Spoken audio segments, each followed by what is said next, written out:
Welcome back to 50 Famous Stories Retold.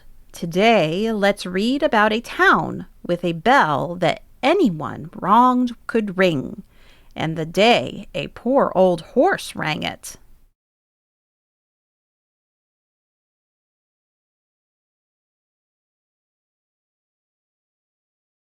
Let's look at the vocabulary and key places for our story.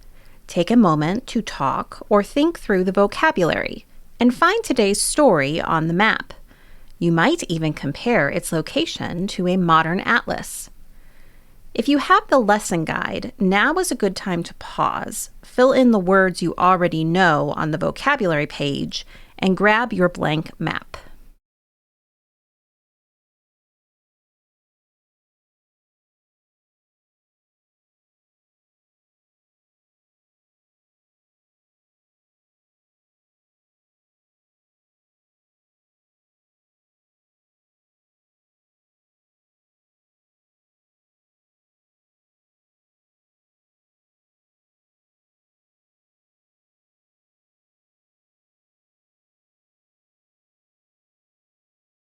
The Bell of Atri. Atri is the name of a little town in Italy. It is a very old town and is built halfway up the side of a steep hill. A long time ago the king of Atri bought a fine large bell and had it hung up in a tower in the market-place. A long rope that reached almost to the ground was fastened to the bell. The smallest child could ring the bell by pulling upon this rope. "It is the bell of justice," said the king. When at last everything was ready, the people of Atri had a great holiday. All the men and women and children came down to the market-place to look at the bell of justice. It was a very pretty bell, and was polished until it looked almost as bright and yellow as the sun. "How we should like to hear it ring," they said. Then the king came down the street. "Perhaps he will ring it," said the people, and everybody stood very still and waited to see what he would do. But he did not ring the bell. He did not even take the rope in his hands. When he came to the foot of the tower, he stopped and raised his hand. "My people," he said, "do you see this beautiful bell? It is your bell, but it must never be rung except in case of need. If any one of you is wronged at any time, he may come and ring the bell, and then the judges shall come together at once and hear his case and give him justice. Rich and poor, old and young, all alike may come, but no one must touch the rope unless he knows that he has been wronged." Many years passed by after this. Many times did the bell in the market-place ring out to call the judges together. Many wrongs were righted. Many ill-doers were punished. At last the hempen rope was almost worn out. The lower part of it was untwisted. Some of the strands were broken. It became so short that only a tall man could reach it. "This will never do," said the judges one day. "What if a child should be wronged? It could not ring the bell to let us know it." They gave orders that a new rope should be put upon the bell at once, a rope that should hang down to the ground, so that the smallest child could reach it. But there was not a rope to be found in all Atri. They would have to send across the mountains for one, and it would be many days before it could be brought. What if some great wrong should be done before it came? How could the judges know about it, if the injured one could not reach the old rope? "Let me fix it for you," said a man who stood by. He ran into his garden, which was not far away, and soon came back with a long grape-vine in his hand.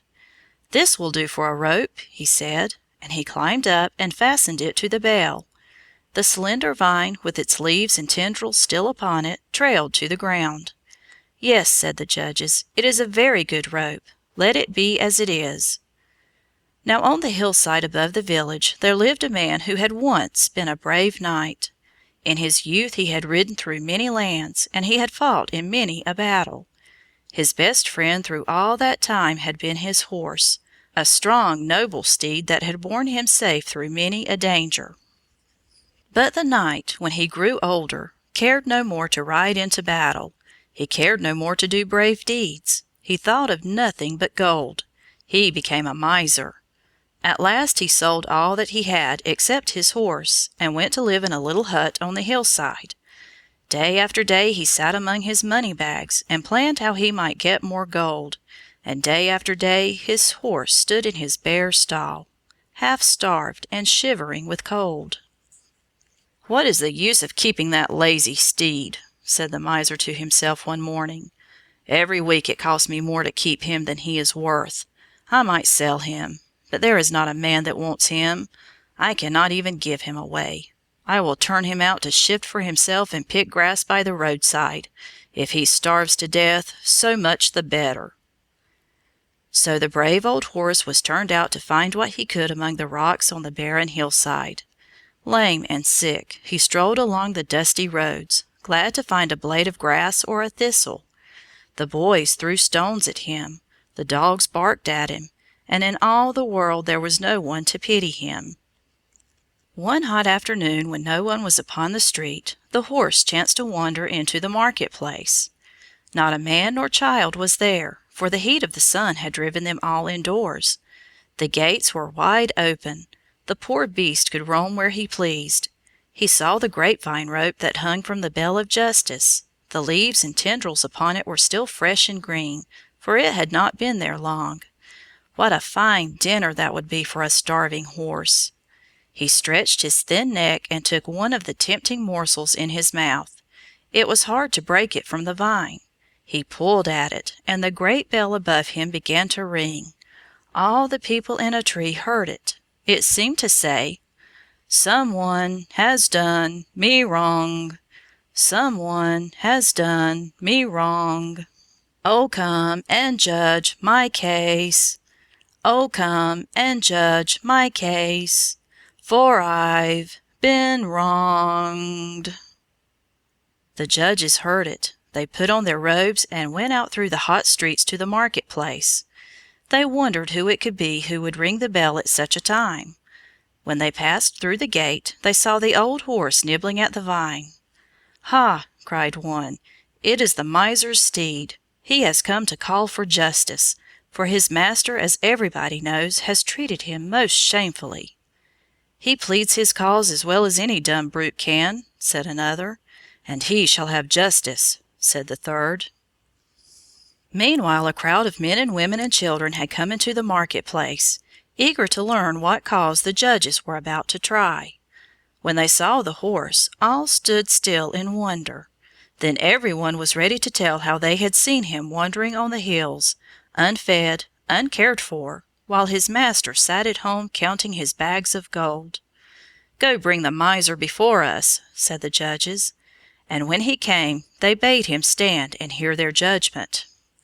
"This horse has served you well for many a year," they said.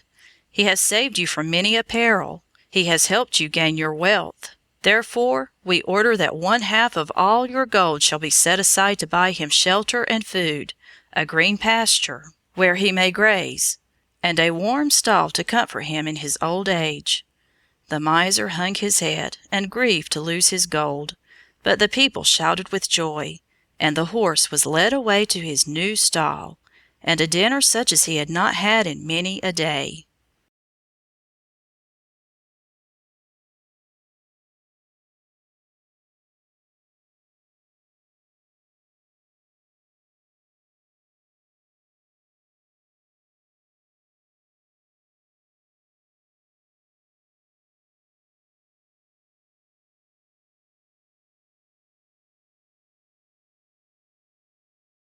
Even a forgotten old horse could ring for justice, and justice, for once, is exactly what he got.